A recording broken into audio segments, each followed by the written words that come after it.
Pertubuhan Freemason di Malaysia adalah didaftarkan di bawah Akta Pertubuhan 1966. Pada tahun 1977, ia mempunyai 55 perkumpulan dan 2,984 ahli.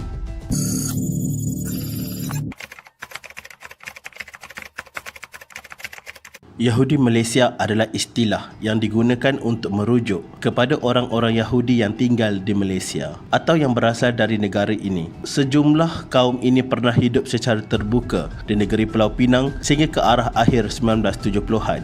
Mereka juga pernah menduduki di tempat lain di negara ini, terutamanya di Negeri Sembilan dan Melaka. Orang Yahudi Malaysia terdiri daripada keturunan Yahudi Sepradi yang tinggal dalam kalangan orang Serani. Yahudi Mizrah majoritinya adalah orang Yahudi Baghdad, Yahudi Cochin dari India dan Yahudi Ashkenazi.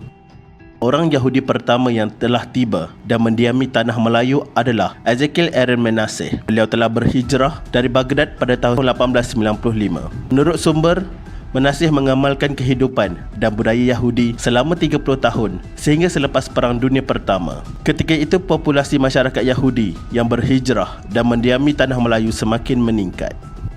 Ketika Jepun menyerang tanah Melayu, masyarakat Yahudi telah dipindahkan ke Singapura dan sebilangan daripada mereka telah dibunuh dan dikebumikan ketika pendudukan Jepun. Selepas peperangan, majoriti masyarakat Yahudi di tanah Melayu telah berhijrah ke Singapura, Australia, Israel dan Amerika Syarikat. Pada tahun 1963, hanya terdapat sekitar 20 keluarga yang tinggal di Malaysia. Kini dianggarkan terdapat 100 orang Yahudi di Malaysia dan kebanyakan mereka adalah pelarian dari Rusia. Hampir semua daripada mereka telah menganut agama Kristian atau telah berhijrah ke negara lain disebabkan oleh semangat antisemitik yang kuat dan dasar anti-Israel yang diperkenalkan oleh kerajaan Malaysia sejak 1970-an. Keturunan masyarakat Yahudi di Malaysia yang tinggal kini menetap di Singapura, Australia, Kanada, New Zealand, United Kingdom dan Amerika Syarikat, terutamanya di New York, dan bilangan populasi mereka sehingga kini tidak diketahui. Majoriti masyarakat Yahudi Malaysia boleh berkomunikasi di dalam bahasa Melayu, bahasa Inggeris dan terdapat sebilangan daripada mereka boleh bertutur di dalam bahasa Yiddish,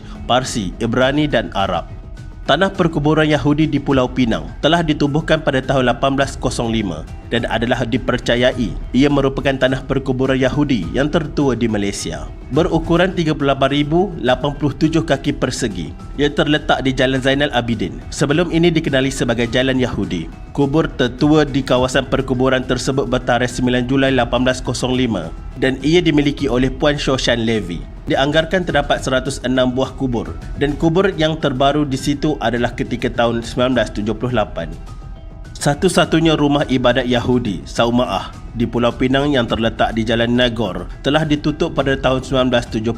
Penutupan ini adalah disebabkan masyarakat Yahudi yang pada ketika itu tidak dapat melakukan ibadat minyan, di mana terdapat seramai 10 orang lelaki berkumpul untuk beribadat secara beramai-ramai. Sebuah jalan di Pulau Pinang yang dinamakan sebagai Jalan Yahudi pernah diabadikan kerana di situ merupakan kawasan majoriti masyarakat Yahudi. Jalan ini merupakan jalan kecil yang terletak di antara Jalan Burmah dan Jalan McAllister di Georgetown.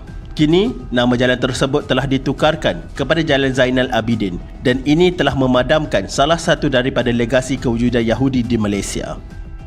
Percaya atau tidak, inilah kenyataan yang sedang berlaku. Gerakan Freemason juga kuat di Malaysia, antara yang paling kuat pengaruhnya di Asia. Apa yang mendukacitakan, terdapat juga orang Melayu yang berpendidikan tinggi dan berpangkat besar menyertai pertubuhan ini.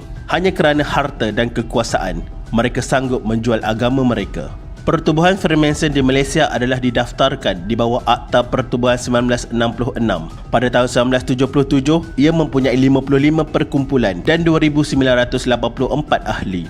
Ketika menjawab soalan Tuan Guru Ni Abdul Aziz di Parlimen pada 25 Oktober 1978, Datuk Hussein On berkata, kerajaan hingga kini tidak bercadang untuk mengharamkan pertubuhan ini walaupun mengakui ianya bercanggah dengan akidah Islam.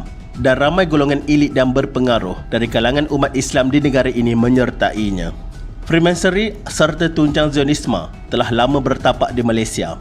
Freemasonry dikatakan telah berselindung di sebalik gerakan keagamaan di Malaysia. Hakikatnya, mereka membawa masyarakat ke arah kebebasan serta kehidupan anti-Tuhan. Kajian secara terperinci perlu dilaksanakan terhadap kewujudan Freemasonry di Malaysia. Di Malaysia, Cawangan Freemasonry beroperasi sebagai loji besar daerah Timur Tengah atau dikenali sebagai DGLME. DGLME secara rasmi bermula di Kuala Lumpur pada 20 Oktober 1916. Ia dipanggil Timur Tengah kerana pada awal kurun ke-19, setiap yang berada antara Timur India, tidak termasuk Timur Jauh, Hong Kong, China dan Jepun, dikenali sebagai Timur Tengah. Hanya pada kurun ke-20, istilah Timur Tengah merujuk kepada negara Arab dan Teluk. Cawangan ini bagaimanapun tidak mahu mengubah namanya kerana sudah biasa dengan nama tersebut dan tradisinya. DGLME ini meliputi bandar yang luas, termasuk bandar lain di rantau ini, antaranya Singapura, Kuala Lumpur, Pulau Pinang, Ipoh, Kuantan, Kuching, Port Dickson, Port Klang, Taiping, Kota Kinabalu, Bangkok dan Pattaya.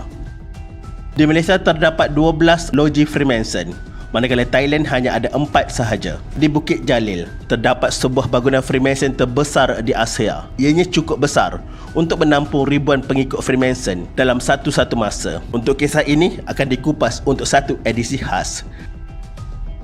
Sekian, terima kasih.